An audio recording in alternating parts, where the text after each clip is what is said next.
नमस्कार मंडळी, आज मी तुमच्यासोबत एक असा उपाय शेअर करणार आहे ज्याने तुमच्या घरात सुख, शांती आणि समृद्धी हमेशासाठी नांदेल। जर का तुमच्या घरात पैसा टिकत नसेल, कामधंदा तुमचा चालत नसेल आणि पैसा तर येतो पण कुठे जातो काही दिवसासाठी, मी अगदी कारगर असा उपाय आज सांगणार आहे। उपाय अगदी 100% कारगर आहे। तुम्ही जर नेहमी हा उपाय केला तर तुमच्या घरात लक्ष्मीही नांदेल, पैशांची सुद्धा भरभराटी राहील। तर तो कोणता उपाय आहे चला बघूया।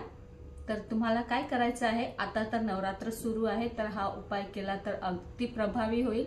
पण तरीही तुम्ही कुठल्याही सोमवार पासून किंवा शुक्रवार पासून हा उपाय करू शकता।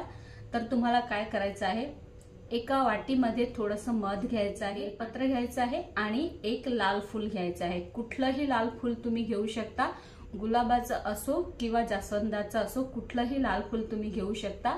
तुम्हाला काय करायचं आहे, सोमवारी जर हा उपाय तुम्ही करत असाल तर तुम्हाला बेलपत्रावरती मधाची वाटी ठेवायची आहे आणि ही वाटी जिथे तुमचं मंदिर आहे तिथे, जिथे तुम्ही महादेवाची शिवलिंग ठेवलेली आहे त्याच्या बरोबर समोर तुम्हाला ही वाटी ठेवायची आहे।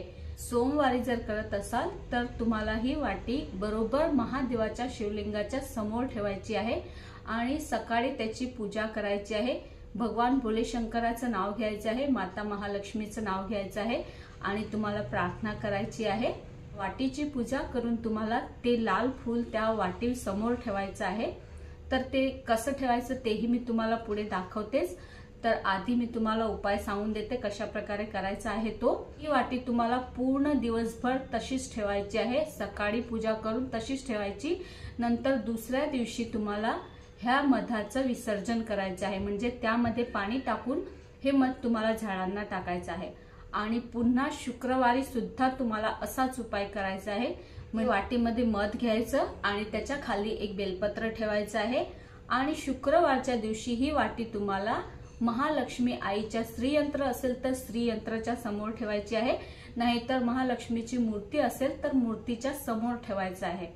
तर तशीच आपण सकाळी पूजा वगैरे करून त्या वाटीची त्याला लाल फूल वाहायचं आहे आणि ही वाटी महालक्ष्मी मातेच्या समोर ठेवायची आहे आणि देवी आईला प्रार्थना करायची आहे।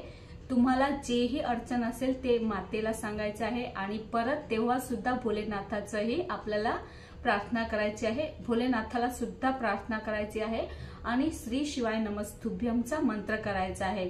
फक्त एक वेळा केला तरीही चालेल आणि 108 वेळा केला तरी सुद्धा चालेल। 108 वेळा केला तर खूपच छान प्रभाव होईल आणि हा उपाय 101% प्रभावी आहे।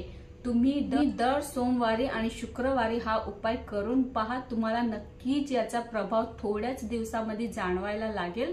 आणि जर तुम्ही हा उपाय केला तर तुम्हाला याचे काय फायदे झाले ते सुद्धा मला कमेंट करून नक्कीच सांगा। चला कसा करायचा आहे तो मी तुम्हाला दाखवते। तर बघू शकता, आता तर नवरात्री सुरू आहे म्हणून मी तुळजा भवानी मातेच्या समोरच मध चढवलेलं आहे आणि तुम्ही एरवी जर हा उपाय केला तर महालक्ष्मी मातेच्या मूर्तीसमोर किंवा श्रीयंत्रासमोर तुम्हाला अशा प्रकारे वाटीमध्ये मध घ्यायचं आहे आणि त्याच्या खाली तुम्हाला एक बेलपत्र ठेवायचं आहे, हे पहा अशा प्रकारे।